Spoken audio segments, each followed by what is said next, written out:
रत्ना एक विधवा औरत थी। उसे अपने पति की जगह ऑफिस में नौकरी मिल गई थी और उसके सास ससुर गांव में रहते थे और रत्ना शहर में किराए के मकान में अपने बेटे के साथ रहती थी। उसका बेटा कॉलेज में पढ़ाई कर रहा था। रत्ना के पति को गुजरे हुए 5 साल हो गए थे। रत्ना खूब मन लगाकर काम करती थी ताकि अपने बेटे को अच्छे से पढ़ा सके।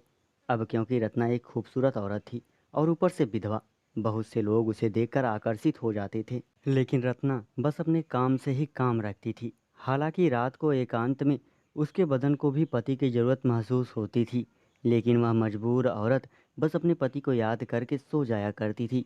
ऐसे ही एक दिन से ऑफिस से निकलने में देर हो गई थी। रात कुछ ज़्यादा ही हो गई थी। सड़क एकदम सुनसान थी। वह घबराई हुई सी सड़क पर चलती जा रही थी। वह चौंक सी नज़रों से इधर उधर देख रही थी कि तभी 4 लड़कों ने उसे अंधेरी गली में खींच लिया और उसकी साड़ी को फाड़ कर खींचने लगे। रत्ना यह देखकर हैरत में पड़ गई। उसमें से 2 लड़के तो उसकी ऑफिस में ही काम करते थे। रत्ना का दिमाग चकराने लगा। वह अकेली थी, वह 4। वह उनकी पकड़ से छूट नहीं सकती थी। अगर वह छूटकर भागती भी तो उन लोगों उसे दोबारा पकड़ लेते। उसका दिमाग तेजी से काम करने लगा। वह धीरे से बोली, सुनो, तुम लोग जो चाहते हो मैं वह सब करने को तैयार हूँ। आखिर मेरे पति को गुजरे हुए कितने साल हो गए हैं। मैं भी तो अपने पति के प्यार के लिए तड़प रही हूँ। लेकिन प्लीज़ यह सब यहाँ नहीं।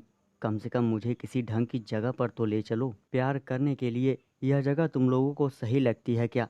वह इतनी आसानी से मान जाएगी, इस बात का अंदाज़ा उन लोगों को, लड़कों को नहीं था। कौन सा तत्व चारों खुश हो गए और कहने लगे, ठीक है, हम तुम्हें कहीं और ले चलते हैं। अच्छा हुआ जो तुम आसानी से मान गई। रत्ना ने भी मुस्कुराते हुए सभी के गाल पर किस कर दिया और खुशी खुशी उन लोगों के साथ चल पड़ी। वो लोग उसे एक पुराने से मोहल्ले की ओर ले जाने लगे। शायद उनमें से किसी का घर उस मोहल्ले में था। रत्ना बस वहाँ से भागने का मौका देख रही थी कि अचानक उसे एक होटल दिखाई दिया। वह भागकर उस होटल में पहुंची। वहाँ पर बहुत सारे लोग मौजूद थे। चारों लड़के हक्के बक्के से खड़े होकर देखते रह गए। वहाँ पहुंचकर रत्ना ने तुरंत शोर मचा दिया कि 4 लड़के उसका पीछा कर रहे हैं। कुछ लोगों ने मिलकर उन लड़कों को दबोच लिया।